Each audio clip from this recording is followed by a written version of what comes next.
Well, I'm excited because I've never really talked about money on here, and I'd love to have that spiritual attraction energy, you know what I mean, interwoven conversation, how that relates to one another.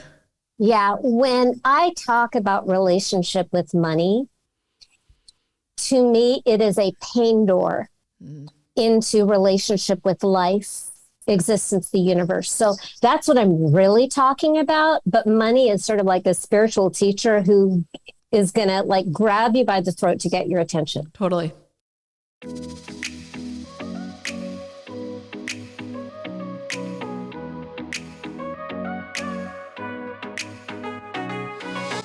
Hey, everybody. Welcome to RealLaurenLive, the spirituality and health podcast. I've got Morgana Rae with me. How are you?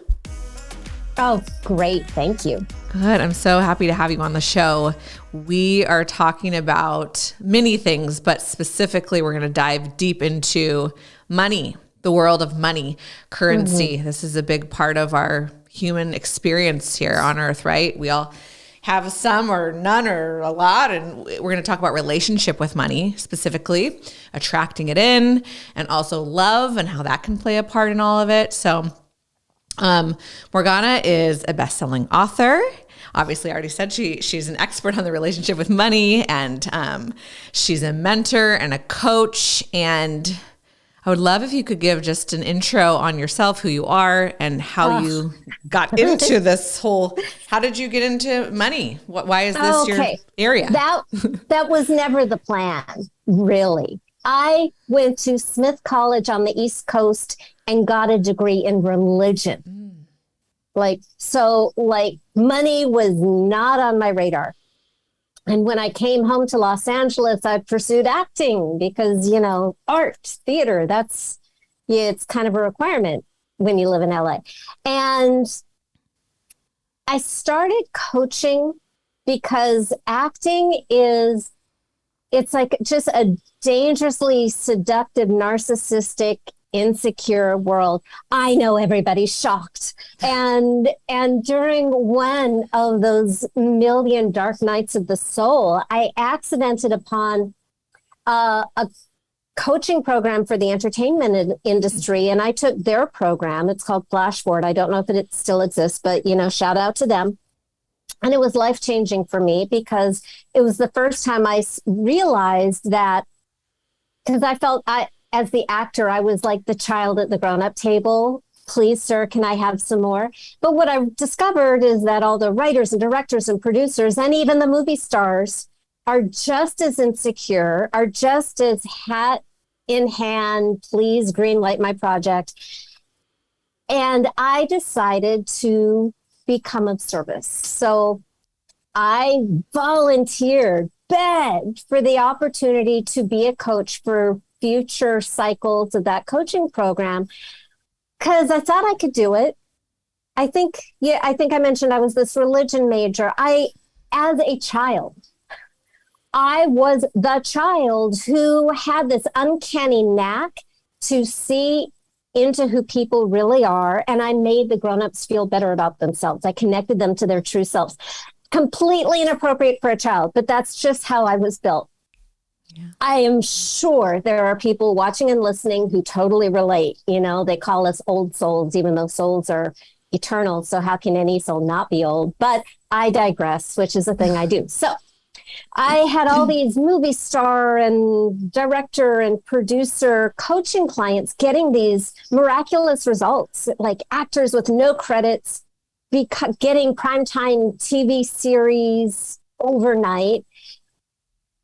And I was so much happier focusing on other people, helping other people. It was and you all understand where I'm coming from. It's so much easier to give than ask. So it was like my happy place. It was where I felt like I was my best self. And I sort of accidentally found my life purpose through pursuing acting and discovering that once I started getting roles, I didn't want to be an actor. I wanted to be a coach. Yay. But that created a new problem. I was really good at coaching. I was really good at attracting people who I could help. And it was like the record scratched as soon as the topic of money came up. I know I'm the only one. I'm in my happy place doing my magic. But as soon as somebody asked me, how do you work or what do you charge? By the way, I didn't understand that how do you work is a euphemism for what do you charge? So I would lay out I would dissect the innards of everything that I did trying to explain that. That's not what people wanted to know. They just wanted to know what I charged. But when I'd be asked that question, I would choke. I would get so uncomfortable, feel so guilty, feel so ashamed, worry, fear that people thought I only cared about money. I became so afraid of letting them down. It really, honestly, money just opens up to the world all of our soft white underbelly insecurities of human existence. Am I wanted? Am I lovable? Am I worthy? Am I safe? Am I powerful or powerless? Like all the biggies. Mm-hmm.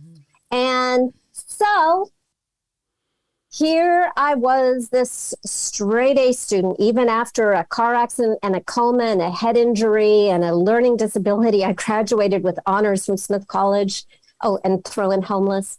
And I have half a dozen certifications. I have all these movie star client testimonials, the marketing, the website, the public speaking. And I am living in Los Angeles earning $100 a month. Beat that. Competitive failures out there. So that doesn't even cover, that might cover cable, but nothing, like doesn't cover food, rent, insurance, car, any gas, anything. Meanwhile, I'm flying out of town every weekend to take more coaching classes, more marketing classes, hoping that will solve the problem. So I'm completely just building credit card debt, borrowing from family, feeling like such a loser failure. And at the same time, noticing I'm getting better results for clients so I can feel superior and inferior at the same time. Spiritual people, you know what I'm talking about. And I kind of hit the end of my rope. 12-step program people call it, I hit bottom, where I had finally, like my Hail Mary was, I'm working with coaches, I'm taking classes, I'm taking so many classes that I'm starting to take classes telling me to do what I've already done. And I have this Hail Mary class where I'm going to take a class on overcoming sales objections, which means, and this is how they market it, learn the magical words that turn a no into a yes or something like that. Great marketing, thumbs up for that. And I did it. I'm a good student, right? I put my good girl hat on and I was a good student. I mastered the word 7 people in a row. I used the magic words. They said they would hire me. And 7 people in a row never showed up and never paid. Because if we're going to go on a deeper woo-woo level, I know that I'm talking to the right people here. Mm-hmm. It doesn't really matter what you do if it's out of alignment. If your conscious brain with all the best intentions and hard work in the world is going in one direction and your subconscious is going in another, and we can add on to that spirit, universe, soul, whatever words you want to use. But if they're going in 2 different directions, the subconscious and your spirit are always going to win. Mm-hmm. Through this experience, and I've coached thousands of people since. By the way, I've made millions of dollars. I have millions of dollars. I've coached thousands and people. I've reached hundreds of thousands of people. I get spotted in restaurants and airports on other continents where people recognize me and call me the money honey lady. This is where I am now. But I wanted to tell you where I was, and I'll tell you how I got from point A to point B. But what I want to say is what I have come to believe very, very deeply from my own experience with money and then with love. And by being the coach through this process and seeing the results so many times over decades, I have observed that if you find yourself in the situation where you are doing everything you're supposed to be doing, at a certain point, it's not like what you're supposed to do is a secret. There are all the books in the world, all the coaches, all the classes, if you are trying them all out, doing your best, doing it well, and you're still not seeing results. And this can be money, it can be love, it can be health. If you are doing everything right and you are still not seeing results, and at a certain point you just have to go, wow, this does not make sense. And it feels like the universe is against me here because it's not fair and it makes no logical sense and there's nothing more that I can do. Whenever you find yourself in that situation, it is my experience that you are actually not failing. You are not self-sabotaging. You're not your own worst enemy, no matter how many people might think that or tell you that. That doesn't make logical sense. You know, everything in your being serves one prime directive, which is to protect you and take care of you. So when you find yourself in that place and it's not working, you are protecting yourself from what you're pursuing. And you're doing it really well, yay you. And it's coming from a loving, kind place, yay you. And protecting yourself from money could kill you. Because if we're really honest, we need it. We really need it. I believe the universe gets our attention primarily through 3 spiritual teachers: money, love, and health. And money gets your attention the quickest. And it touches everything else. I mean, they all do, but money is kind of urgent. You can't get your health fixed. It gets in the way of relationships. You can't have a house, food, the things that you need to live without money first. So it will always get your attention the fastest. So if that is your spiritual teacher, yay you, it's going to get your attention. So let's move it. So what happened for me, I think I'm not the most linear storyteller there is, and I obviously don't script anything. Dive in if you have a question. But so here I was, I had just taken this class on overcoming sales objections. 7 people stood me up. And it was after that 7th one that it's like the carts came off the carriage. Like I lost it. I lost my last gasp of hope.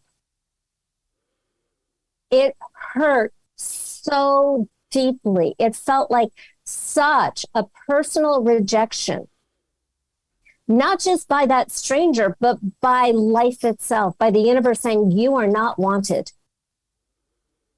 You can't even make a living. You are not wanted, no matter how talented you are, no matter, surprise, you found out what you're here to do and you can't make a living at it. Ha ha, the universe felt so cruel and I didn't want to be here. Seriously. I wanted to take my ball and leave the planet, and you know what that means. I took it really, really hard. And I remember getting stood up that last time, freaking out, and just in hysteria, dragging the blackout curtains in my teeny tiny little 1-bedroom apartment that I could not afford, and getting on my bed and just lying down and screaming and crying and wailing and raging, feeling frightened and angry and heartbroken and hopeless. And I just cried and raged until I was cried out. And when I was out of tears, I had 2 thoughts. You know, that quiet, annoying back of the head voice. No, actually, I love that voice. But the first thought was maybe money needed to be my next area of spiritual growth. And full disclosure, that was a cheat. I'm from Los Angeles. Spirituality is like in the air with the smog. You know, it's in the water. It's easy. But I thought, well, if I could hide money in the spiritual box, then maybe I could justify it or do something with it. So it was a baby step. Yay, baby steps. Big fan of baby steps. And the other thought was, what the heck is going on inside of me that can't be with money? Because this does not make any sense. And I got really curious. That is not when the shift happened.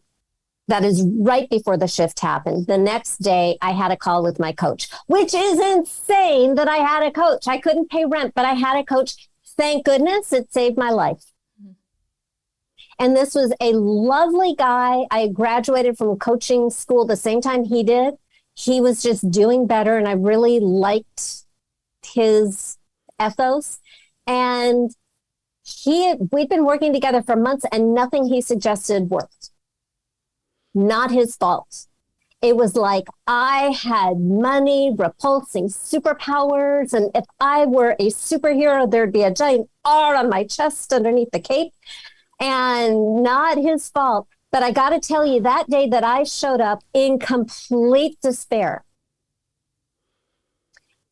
I don't know what inspired him, but he asked me this weird question that changed my life and started me on this path. And I even went back and offered to partner with him on what I'm going to teach. And he said, no, this is you. This is yours. It never worked on anybody else. And then I had to learn how to make it work on other people. So this is the question you want to lean in for. I'm in this horrible, despairing, everything is a failure, nothing works place. And he asked me, if your money was a person, who would your money be? And because I was already in such like a thick, overwhelmed, emotional, dark place, which means all of my neurology was already lit up in freak out, despair, anxiety mode. Because of that, I instantly saw who my money was as a person. Because to be honest, I am not a good visualizer. If you ask me to sit down by a river, I will spend 45 minutes trying to decide which river. But my pain overrode my brain, which is really, really useful because that's how you communicate with the subconscious, is through feelings and symbols. So he asked me, who would your money be? And in an instant, I saw this big, scary, dirty, violent biker dude, bald, big sideburns, white beater shirt, tattoos, jeans. Nothing wrong with that kind of guy. But this one was terrifying and evil and dangerous and caused fights. And every cell of my being was like, whoa, distance, red alert. And I imagined myself at this live outdoor event with my eye on him constantly to create maximum distance between myself and this guy. And that was my light bulb aha moment. That for the very first time in my life, my financial situation made sense. If I felt that way about money, and I never knew that I felt that way about money, then of course, no matter what I did consciously, was going to be wasted effort, because the entire entity of Morgana existed to create a safe distance from money. And that's a problem, because there was no way that I could have money in my life if it was that guy, because I shouldn't have that person in my life. He was bad. I had good reasons for protecting myself from him. So I realized there was no way I could have money in my life if it was that guy. I had to get rid of him. Yay, the monster's gone. It felt like like in this vacuum, like the emptiness really shocked me. And I had never known he was there. But once he was gone, I was like, whoa, this feels weird. And I had a new problem. I lived in LA, and I had just rejected my only relationship with money. And I knew I needed to have a relationship with money. Ladies and gentlemen, of course, if you have ever been in a really, really bad, abusive, soul-crushing, dangerous relationship, you know that you're not in a hurry to jump into that again. No, you're going down to like your hair salon and getting all your hair chopped off. And you're throwing out all your clothes, and you do not want to dive in to that experience again. So I was not really feeling like I wanted to have a relationship with money, but I knew I needed one. And I knew it needed to be completely different. So I asked myself, who could I want? Who could I want so much as a human being that I would want this person, even if it happened to be money? And because my experience of the monster was so real and he was so gone, again, the new person just showed up. And by the way, I will walk you through how to do this. There are 6 steps hidden in my story, but they'll make more sense if I tell you my story, my long rambling story. We're almost at the end, I promise. That's good. So I asked myself, who would I want? Instantly, this beautiful, gorgeous, romantic, tall, dark, handsome, sweetheart of a guy, dressed to the nines in a tuxedo and a bouquet of red flowers, as if he wanted to take me out to the opera and show me off, right? Wanted to woo me. And my reaction was first, wow, he's so cute. He's so safe. He's so loving and sweet. And money wants to woo me? What? That's so weird, but it feels good. And I also had this experience that I had been breaking his heart for many, many years, that I was the one with power in the relationship. Hello, I have the body. I had been breaking his heart and I never even knew it, and pushing him away and treating him like a monster. And he wanted to be with me. And I had no idea how to allow money to be with me, because my entire neurology had been conditioned to push money away since I was a child, without even knowing it. Just family fights, stolen inheritances, drama, rejections. And I was like, I want none of that. I will just love everybody, and money is not my business. And that was a decision I made when I was 12 years old, and then discovered at 32 that decision had really stuck. So money wants to be with me. I don't know how to let money be with me. So I ask, and getting distracted by my bangs. So I asked, and this is the great thing, when money becomes a person, a real person, and you know what he feels like and what he sounds like and what he looks like, or she or they, but whoever lights you up. When you ask a question, you get an answer, and you get an answer through the eyes of love, without any of your neuroses, your adorable human neuroses. It's kind of a workaround. So I asked, what do you need from me so you can stay with me? Which, by the way, is a very different question than what do you need from me so you'll love me? Love is unconditional. Presence is not. You have the power to push money away anytime.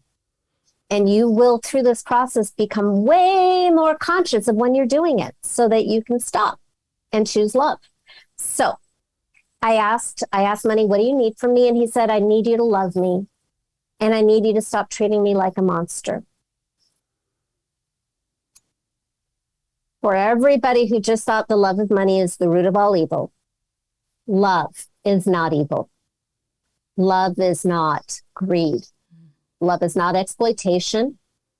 Love does not cause harm. Love is not scarcity. Love does not victimize. It's never, ever, ever evil. Love is generous. Love is selfless. Or it has that feeling of just,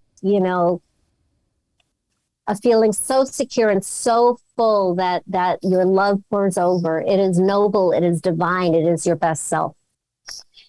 And I have a friend in the UK who took a class in ancient Aramaic so she could study the original translation of that passage in the Bible and what it really said. Thousands of years ago, what it originally said was the worship of money will cause you problems, because we shall not, what is it? Thou shalt not worship false idols. So love is different than worshiping. Love is between partners. It doesn't make you a little person down there, and money is way up here. No, that's an intimate relationship. You have the power to break your money's heart, and you actually have the power because you have the body. I'm not teaching anybody to sit on a couch and expect your money honey to go and do your life for you. I know The Secret can sound a little like that sometimes. By the way, I'm friends with most of the people who were in that movie. So, and I've coached a bunch of them. So like, I know stuff behind the scenes. Bob Doyle, he was on my show. He helped. I love Bob. Yeah. He's such a good guy. Yeah. We talked all about law of attraction and all of the things. So yeah, he's great. I love Bob. He's a super sweet. Got a lot of good energy. Totally. So, and cute too. Don't tell my husband, but we'll get to my husband next. But anyway, but I had a crush on Bob before I met my husband. Bob doesn't know that. Now he might. We'll see. I'm going to send this to him. No. Okay. Anyway, all right. Where were we? I completely lost my train of thought. All right. So love of money. Mm-hmm. Just choose love. Be a loving relationship partner. And listen to what your partner wants and needs. Because by definition, this new relationship with money shares your values, loves you, wants you to be happy, wants you to make choices that honor and exalt you and bring out your best. Mm-hmm. Anything else is a monster. So I haven't numbered the steps yet. So I had that conversation with my money honey. He told me to love him and stop treating him like a monster, which raised the question, okay, what does that look like? How have I been treating him like a monster? Well, every time somebody asked me what I charged, and I was freaking out, like money was this really smelly, steaming, embarrassing, shameful, horrifying thing that I didn't want anyone to notice. And yeah, that was really rejecting. So I made a promise that next time he brought me a gift, which at the time usually looked like a client, I would say thank you, like energetically thank you. Somebody wants to know my fee, I would state my fee with that feeling of thank you and appreciation, and isn't he beautiful? And I kid you not, over the next 48 hours, 4 people hired me at double what I'd ever charged before. I immediately, like within 24 hours, started getting queries from people who wanted to hire me, and I got to try it out. And it was uncomfortable as anything because I was so used to talking people out of giving me money, and I had to shut up. Best sales skill in the world is shut up. When somebody asks you what you charge and you tell them, be quiet, because when they get quiet, they're just figuring it out. And it is not your job to convince anybody of anything. If they are your clients and you connect and they're adults and they can make decisions for themselves, you do not have to convince them. Mm-hmm. That's how you can recognize an ideal client, but that's a whole other story. So the process, I had to break it down later because I was getting all these clients. I had the first 4, but they kept coming and they kept coming. And I started having waiting lists and doing group coaching. I wrote my book that we'll talk about later. Yeah. I'll hold it up for the camera in case this is on camera. And because my clients were human, no, I don't coach cats because they're just really not coachable. Yeah, I am a cat lady. I hid them all before the podcast. So because my clients are human, they generally speaking tended to have money issues. Money is the number one excuse any human being gives for what they can't have, do, or be. Now, that's not just people who don't have money. I have coached people who had nothing.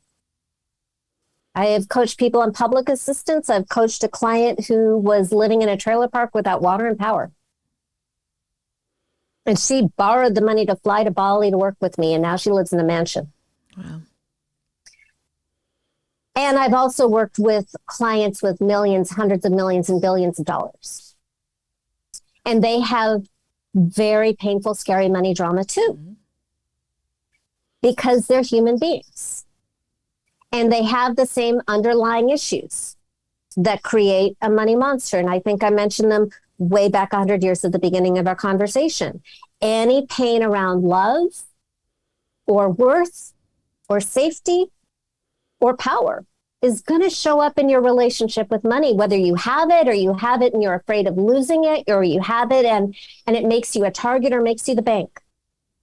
So what we really want here is, yes, I totally want you to have incredible abundance. I want you to thrive. I want all of the healers and the do-gooders to absolutely thrive financially. Because if our healers and do-gooders can't make money, we lose our healers and our do-gooders, and not just people who do bad stuff should be rewarded, right? Mm-hmm. So the way to shift your relationship with money, first of all, it's not going to be in the money story. I know it sounds like it was my money story and money events that created my money monster, but that actually was just the access point to the pain. The real cause of money drama, whether you have nothing or billions, is always, always going to be wounds around love. Am I really, truly loved and lovable? Worth. Am I really valued? Am I worthy? Am I good enough? Safety. Is the world a safe place for me? Which means it can be accidents or violence or illness or any kind of scary trauma, or just world events that make you feel scary, or ancestral stuff. We have we've got Holocaust, we've got the crossing, we've got a lot of stuff around the world that we carry in ourselves that can make the world feel like an unsafe place. Am I powerless, or have I ever felt helpless? And you just look for anything that you can find that lights up some pain. Even if you've healed it a million times, if you can milk it, do it, because you've already paid the price. You've already paid the price. Milk it for all that it's worth. I call the process alchemy, financial alchemy, registered trademark. Alchemy is the transmutation of lead into gold, and for my purposes, lead in human experience into spiritual and material gold. So step number one, uncovering the root cause, is extracting all the lead and bringing it out into the light. Magnify everything that's bad. Ignore the good for a little while. Take off your positive thinking hat, lock it in a lead box. You'll get it later. Don't minimize. Just put on your victim hat. This is what that victim experience was waiting for. I believe our victim experiences are sacred. They give us humility. They teach us empathy. They teach us to respect the experiences of other human beings. And they are a great source of transformational power. They're like a slingshot. We go into the victim experience, and it creates this tension to catapult us over to where we want to be. If we just start with the positive thinking, it's like putting a Band-Aid on a poisonous wound. And if we stick the Band-Aid on the wound and we can't suck it out, it will turn inward and kill us. I know this because I had a cat bite and I put a Band-Aid on it, and a black line was going up my arm and getting numb. And if I hadn't gone to the emergency room, I would have died. Yeah. Great metaphor based on real life. But it's also true with our traumas. So don't just affirm them away. Actually use them for that like elastic stretchiness. Go into the pain, whatever it is, especially the stuff that may not look directly like it has to do with money. Parents, childhood friends, lovers, business partners, broken dreams, anything you may feel like, any regrets or shame. It's all holding energy. So I want you to, it's almost like you're building a case against the universe. Start with the personal stuff. You can throw on some things that are going on outside of you that might really light up a lot of negative emotion. Like some of us are very passionate about animals and the climate and women's rights and stuff like that. You can throw it all in there and make the world a terrible place. That's step number one. Uncover the root cause. It's already there. We're just getting conscious of what is blocking us. What are we protecting ourselves? Put everything that makes the world an unloving place, that doesn't value you, that isn't safe, that makes you feel helpless, and just put it in there. You do not need to go so far that you dissociate or re-traumatize yourself. It's not necessary. We are not going to harm you. Okay. So you do not have to go that far. Just get enough to get some energy, right? This is for the science geeks who are following. This is neuroplasticity. We have to light up the neurology so we can rewire your brain so that you don't have to muscle through everything. We want to make it automatic. So you feel things. It's not intellectual, it's feeling. And when you get a critical mass of ick, that is the scientific term, my critical mass of ick, and you're feeling it on a scale of 1 to 10, you can say 10. That's when you imagine that all of this is caused by an imaginary person that we call your money monster. We give personhood to the root cause, to everything that's wrong. And it feels real. Sometimes clients might make it a little cartoonish, and that creates a little emotional distance, and we don't want that. So we want to give like a personal form to the root cause, because that makes it real and not abstract. So a way to find the form is like, how big is it? Is it hot or cold? What does it smell like? What do its fingernails look like? What do its teeth look like? What do its eyes look like? What is its breath like? What does it think when it looks at you? What does it want to do to you? And it's all bad. It is not your parents.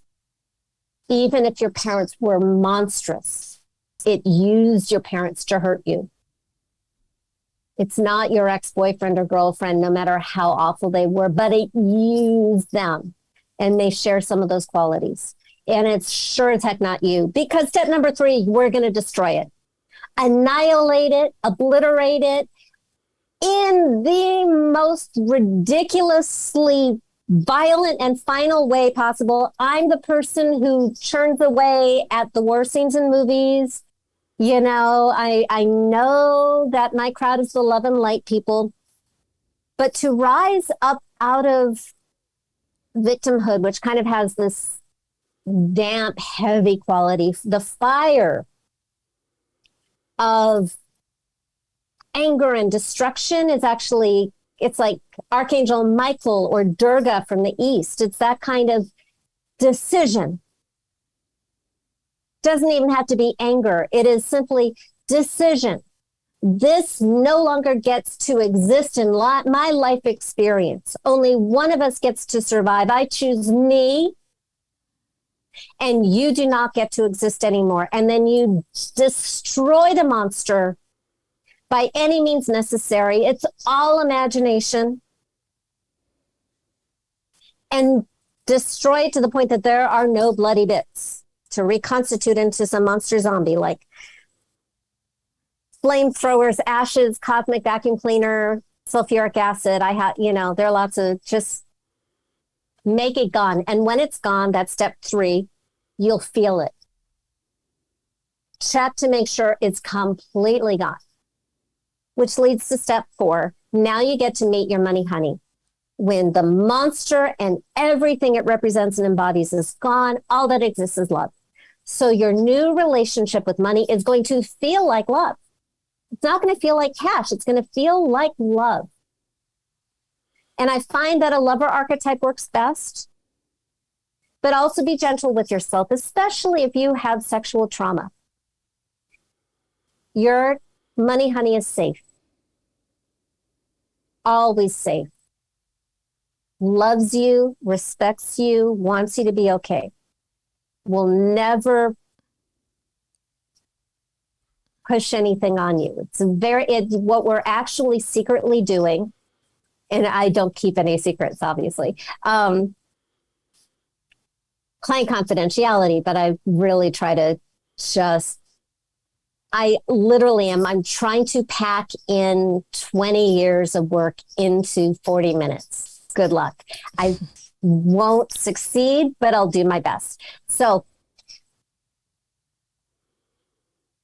where was I?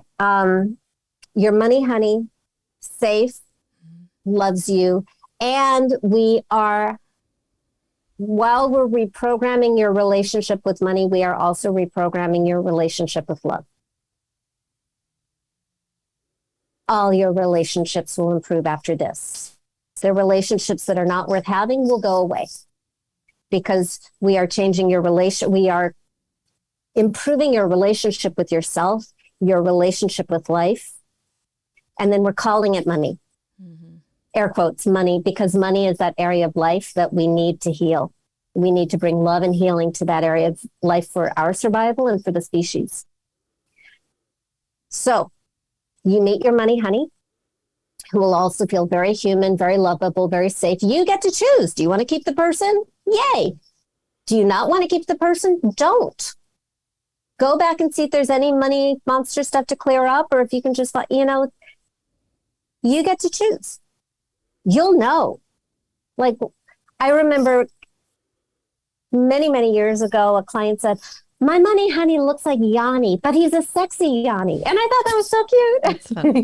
Like, he's not my type, but I like him. And that's perfect. So, and then step number 5 is have a conversation with your new relationship with money. As I said, the love is unconditional.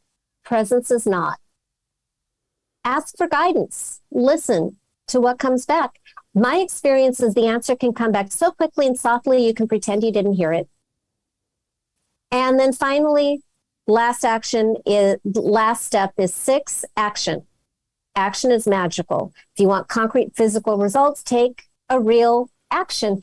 It doesn't have to look like it has to do anything to do with money. Sometimes it'll be balance your checkbook. Sometimes it'll be do your taxes. Sometimes it'll be call those people who owe you money. But sometimes it'll be go skating, get a pedicure, stay home and do laundry. I have a client who stayed home and did laundry and got a $20,000 client while she was home.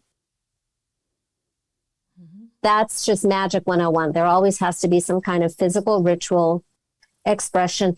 And when you make a commitment to your money, honey, and you keep it, no matter how tiny or silly it may be, it has a huge impact on your own sense of self, on your own worthiness, on your own trustworthiness. Because at the end of the day, if we feel like we can't trust money, it's really that we can't trust ourselves. So what everything is, what a microcosm of everything else. I choose money as what I talk about because it's just a pane door into this room that is our life experience. And the way I talk about money is really weird, and that's useful. And my clients have made many, many millions of dollars in shocking amounts of time. My client, Anna, September of last year, very, very skeptical. She went on my Money Goddess retreat and she was sort of like arms crossed. And is this really worth it? I don't know that this is really worth it. Very, very, very difficult to coach. I coached her. She got it. I coached both her relationship with money and her relationship with love. It took 7 hours in a group retreat. And she made $1.2 million over the next 4 months. And the first thing she noticed immediately after the retreat was her relationship with her husband had completely shifted. My client, Carrie, did my Money Goddess retreat, and she made, and I didn't even know this until she had me speak on her stage 3 years later, and she's introducing me, and I find out that she made over $12 million. And she had zero. She had zero. She had to borrow to work with me. So, and I only give those examples because I need to anchor it in reality. Everything that I was sharing, stories, theory, I need to really, really anchor it in reality. The useful thing about money is it's measurable. And we spiritual people are so good at the higher chakras. Like vision, global connectedness, intuition, heart connection. We are so groovy down with the higher chakras. And then we freak out below the belt. And money is a second chakra topic. Like sex, which is why making your money honey like a lover archetype does double duty. So if we want to have money in our life and we want to make money, we have to get really friendly with the lower chakras. Our sense of security, the root chakra, the second chakra is our creativity, our love of having a body, pleasure, love, worth, value, connection, material, beauty. It's all Venusian second chakra stuff. We need to link them all up to serve our highest purpose. I believe the only true purpose of money is to serve love, lifestyle, and legacy. Boom. We're done for the day. Bye. Wow. Thank you for your time. That was awesome. There's so much. I mean, yeah. It's cool to how do I respond to that? I mean, I think it's cool listening because, of course, everyone has their personal experience. So I'm like thinking about when I was a kid and how my parents and like my status with money over the years. And I feel like it's pretty neutral, actually. Like for me personally, I'm just speaking from my truth. Like I feel like I've always had enough in my life to feel comfortable. Like I'm very grateful for that. I've never been poor. I've never been super rich. I've always been kind of middle class. And now, as I've grown spiritually, someone told me something about just like visualize, there's so much money. There's abundance of money in the world. It comes and goes. It can come and go to you. It comes and goes to other people. And I feel like that helped me because everyone likes to have money and be secure. Like, duh, we're human. It feels good, like you said. But the attachment aspect is a huge thing in spirituality. It doesn't just have to be to money. It could be anything.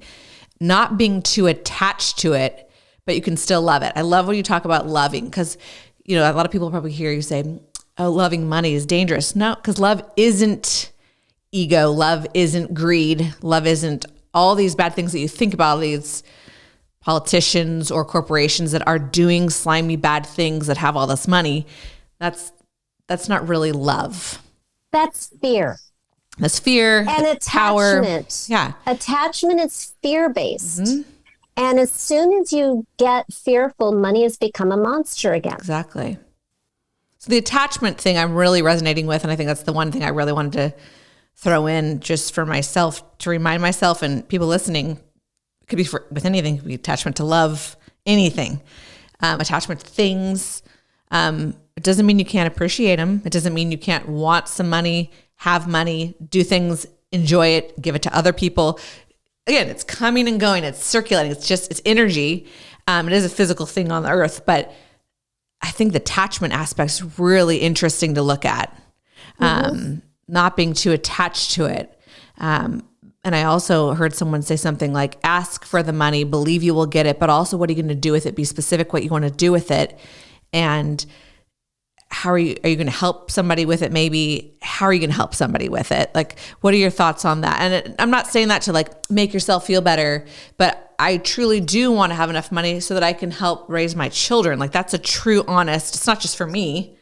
Like I want to help other people. If I have enough money, I want to donate to places because I can afford to do that. Like giving that money back into the circulation. Like that's interesting too, the energy exchange. Oh, of course. So a few things. I find having a number, I love working with numbers, especially when a client is just talking about hiring me. I find, or after I've just coached them, I love, and I'm clairaudient, clairvoyant, clairsentient, claircognizant too, but clairaudient, hearing things before they happen, or before I hear them. Comes up a lot when I coach, and I'll sometimes ask how much or by when, and they'll tell me what I heard. And sometimes they'll tell me something different. I'll go, really? And they'll go, and then they'll backtrack and go, well, and then they'll tell me what I heard. And I'm not attached to being right. Who cares? I just want to serve and be in integrity. So I find that having a number can be very useful for manifestation.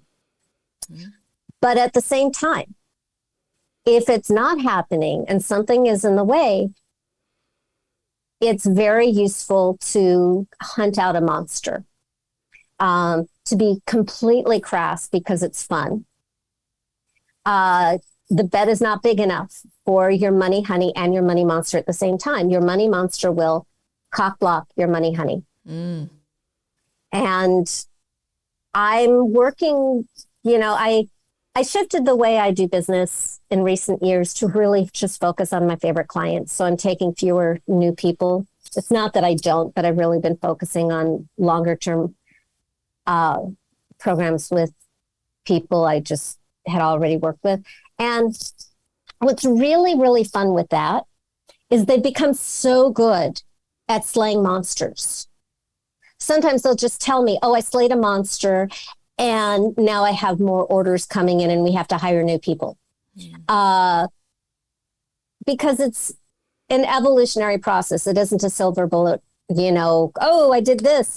And it may last for years and maybe you just are evolving faster and you need to do it again sooner. So it shows up in different areas. So I have clients who are already making millions of dollars and then suddenly all these orders fall through and there's crazy drama with the builder who's building their mansion, like really true stuff that may sound like, oh, cry me a river. But if you're actually working with these people and you know who they are and how painful it is, it actually really is. It's unfair and it's scary. And so you can think positively and you can take all the right actions, but dang, there is so much velocity that you can create when you create polarity. So you said that you were neutral, which is great. It's fine. You do not need to go out and create drama.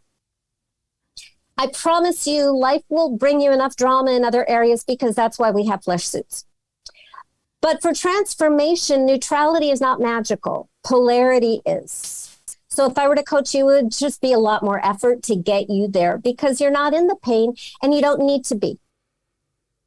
But for the person who is listening, who is in pain, who is feeling anxious and scared and in that dark place, you actually have a huge advantage. No, you are not like a law of attraction failure. You have an advantage in this process because you are so much closer to uncovering the monster. And the monster, well, I give it a really bad rap intentionally. And I say it's all evil. It has no good. It's going to destroy you. You have to completely annihilate it. It is also your ally. It is a sacred portal for transformation. And you still have to kill it. Yeah.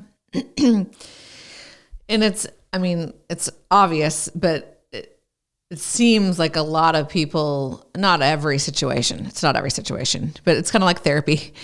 It's cheesy. Go back to your childhood. It is interesting though. I think there are a lot of people that have relationships with money based on things that happened when they were younger. And it's just, it's along with many things, love.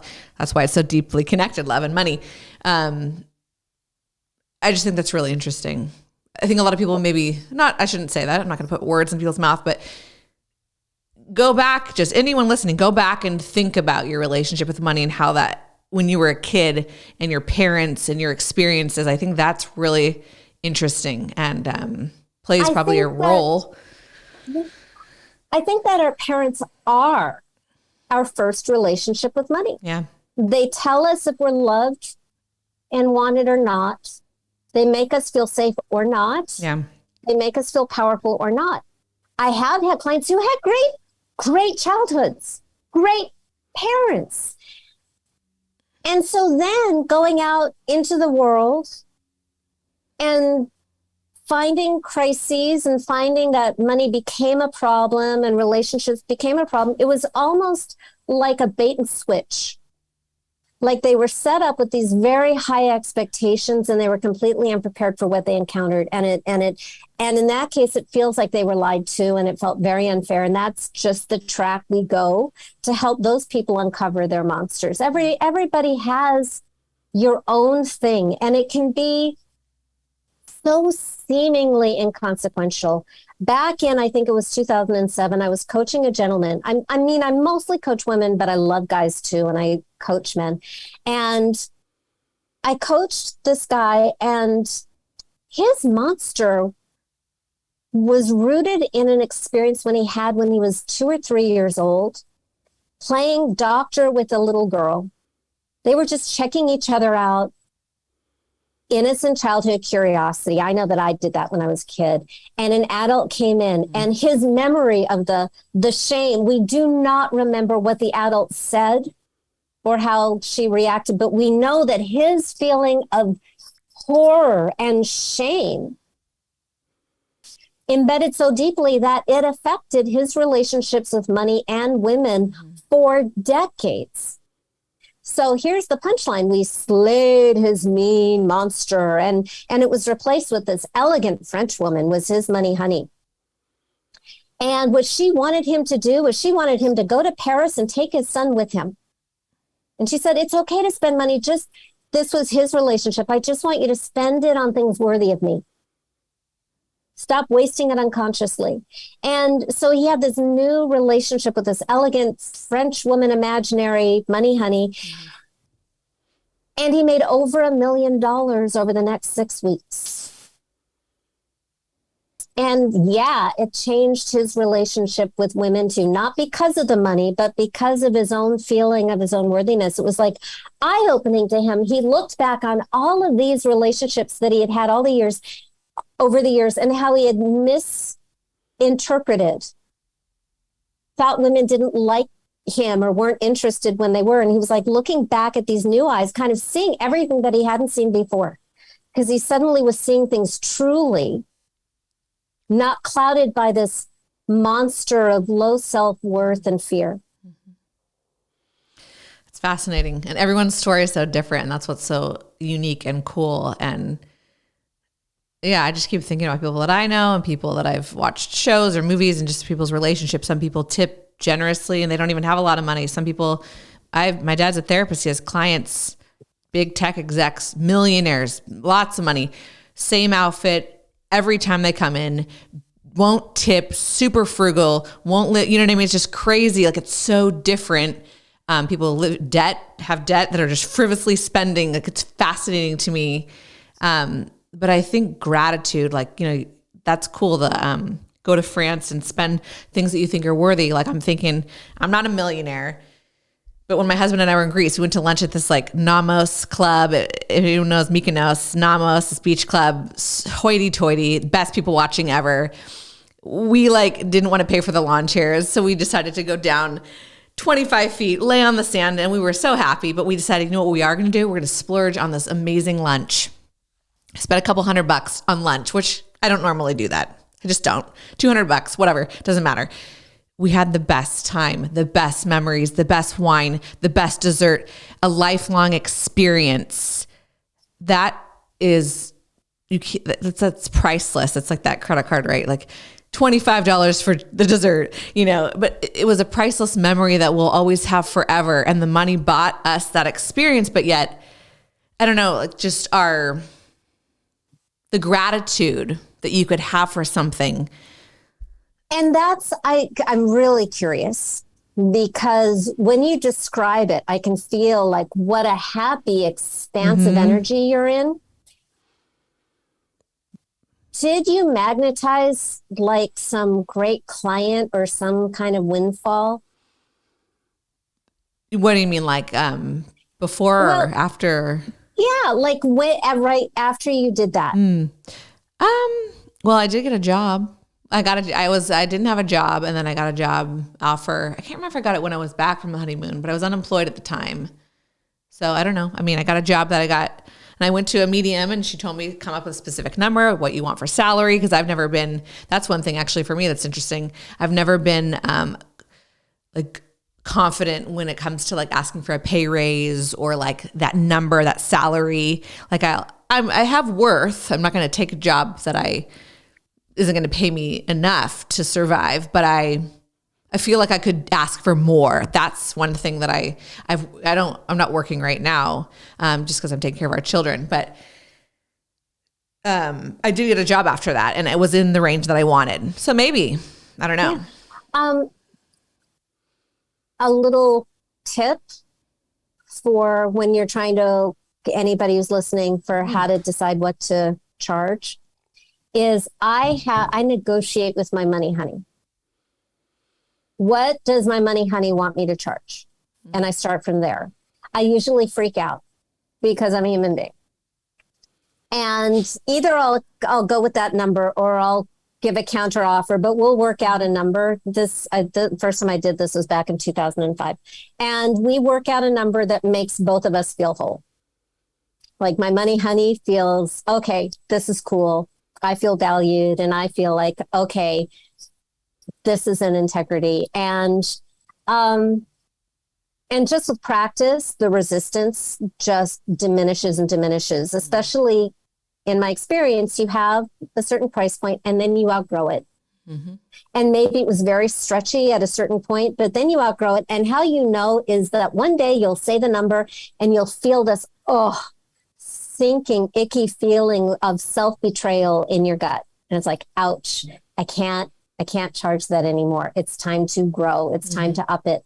And the cool thing about when you raise your rate, and I do know of some coaches who believe that raising the rate is the value in itself. Like, oh, your clients will grow just from that. There is some truth to that, but that's not enough.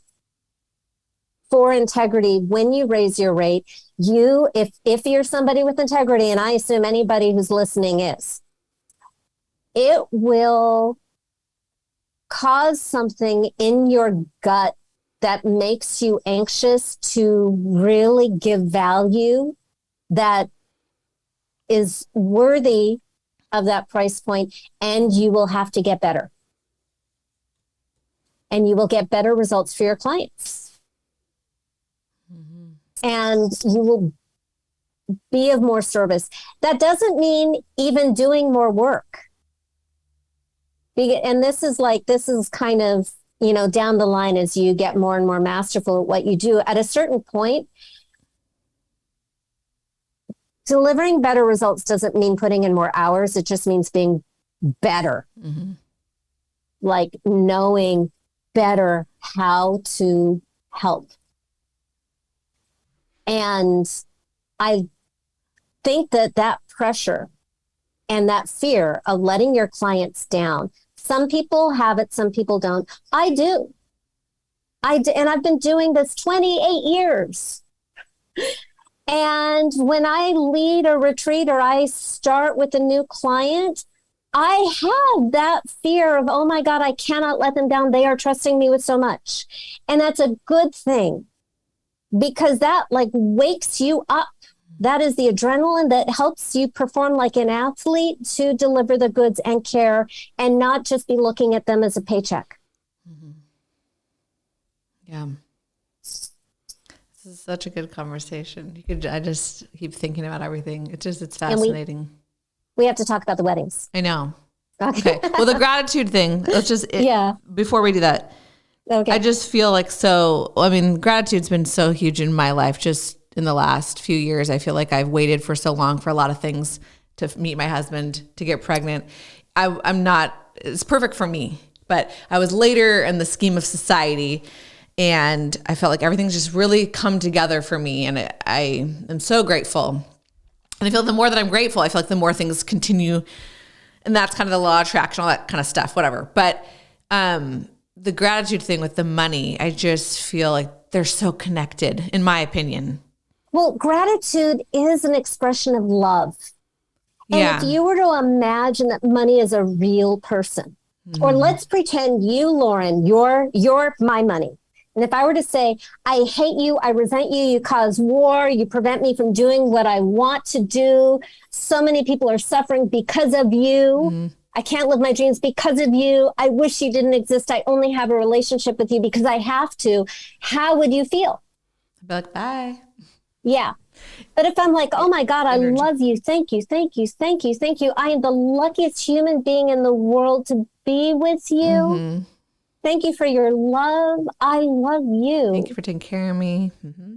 Yeah. Isn't that cool? It changes everything. And one thing I want to throw in really quick, the medium that I saw that helped me, she's helped me with so much, but visualize the number. Whenever I pay her by check. And she told me whenever clients pay me, I bless the check or the money, and I wish that comes back to them, like, I don't know if she said tenfold, but like double the amount. Like, I thought that was just such a cool way to, like, because most, you just take it and you're like, thanks. But there's so much energy that you could put in. It's just about being conscious. And I just think it's fascinating. It's a really cool topic because we can change the way that we view money. I think we need to. Like as a society, you know what I mean? Yeah, we can have this talk on the podcast and we're spiritual and gratitude, blah, blah, blah. But okay, money has power in the society. Like, let's just be real. It does. Yeah. But we can change it in a larger scale. But it's how you think about it. And it's interesting. It's fascinating. The key to large scale change is individual human beings. Yes. The more people who have a loving, safe relationship with money where they feel valued and loved and safe, the more our problems are going to go away. You were talking about wealthy people who don't tip. When I look at oligarchs and I look at people for whom nothing is ever enough, and they are so afraid of losing what they have, and they're comparing themselves with that person who has even more, where they were, they are, we label them as rich, but they're actually not living. That's true. What I consider a wealthy life. Right. I agree with you. Yeah. And if you're, I had a client, and this was very surprising to me back in 2006. I had my first really wealthy client for this process. Up until then, everybody was sort of like healers, do-gooders, coaches who were in scarcity mode. And here I got this coach who had made millions and millions and millions of dollars in the music industry and no longer felt aligned with those values. So he became a coach, and he had one client paying him $25 who would only coach with him every other week at 6 a.m. So it was like the client from hell, and he's not making any money. And he had a money monster who told him that he could not make money doing good. He could only make money not honoring his values. And that was his monster. Now he's made tens of millions of dollars as a coach. That's cool. Helping a lot of other do-gooders. Yeah. Love, lifestyle, and legacy. That's what money exists to serve: love, lifestyle, and legacy. And anytime it doesn't, it becomes monstrous. So when somebody is afraid to tip, they're living in fear and they have a monster. And I have a lot of compassion for them because they're suffering. Even though it may look very pretty on the outside and they may not even be very nice, they're suffering. And if we could get them to not suffer and feel loved and safe and valued, they'd be nicer and more generous. Yeah. Wow. Well, we could continue to talk about this all day, I have a feeling, but I do want to shift before we close because Morgana has a really interesting story about her love of her life. And you said you guys have you gotten married over 100 times, or is that your goal? No, that's the goal. Although honestly, there's no reason to stop. So like you, I started later in life, and I am a big banner carrying advocate and fan of midlife love. I think we're just smarter and we make better choices. That's not true for everybody. I know some people who made fantastic choices when they were young. I was not that person. So 10 years ago, 2012, I'm teaching this, make money fall in love with you, slay your money monster, turn it into a money honey. I'm teaching all this stuff that I'm sharing with you right now. And I hear myself saying that thing about, if you're doing everything you're supposed to be doing and you aren't getting the results that you should be getting, you're protecting yourself and what you want. And I'm saying that, and I swear as the words are leaving my mouth, I can hear myself thinking, oh, that sounds just like your love life. I have been looking for the love of my life, my soulmate, my twin flame, since I chased Brian Patterson under the piano on his 5th birthday. And Brian was the older man. I believed every Disney movie I ever watched. Cinderella was like my Bible. Those damn movies, I swear to God, yeah.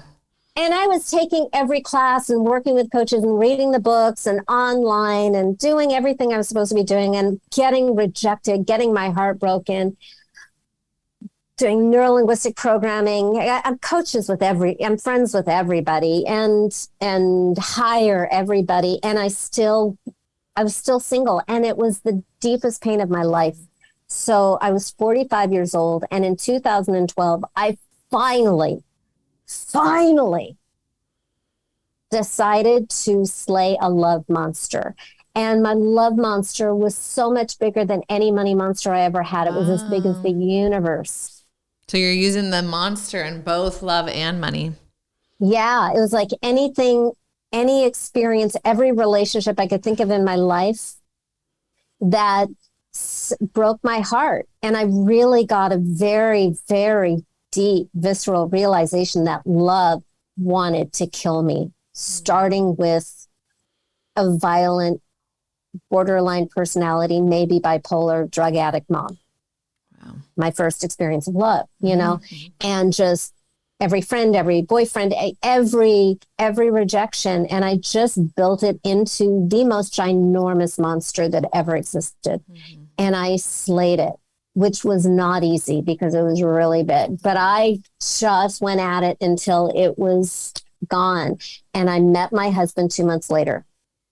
And by the way, my money honey had been like a party to this for many, many years. My money honey had told me like years earlier that I was going to meet my husband. He was on his way. I would recognize him. He'd be unlike anybody else and he'd be ready for me.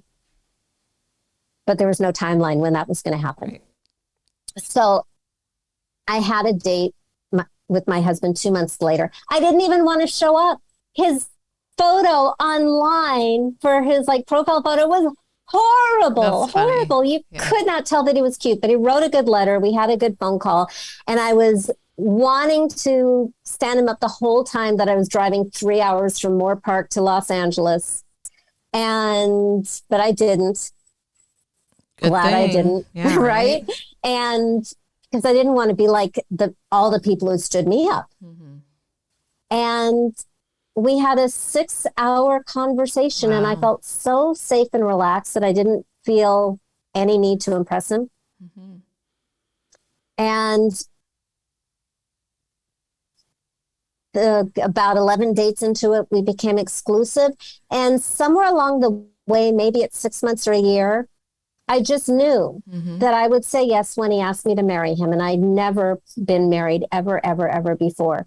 And I wasn't in a hurry. I just felt secure. And I also thought we'd have maybe 3 or 4 more years before he got there because he had been married before. It didn't go so well. But he proposed to me at 18 months. I had just finished my Money Goddess retreat in Bali. He was in South Africa photographing animals. And he proposed over Skype. Oh my gosh. Wow. Right. So I flew home before I got cold feet because when you're 47 and you've never been married, you have commitment issues. Me. And picked him up from the airport the next day. And the following day we eloped. Oh, wow. And then we called our parents and we announced it on Facebook.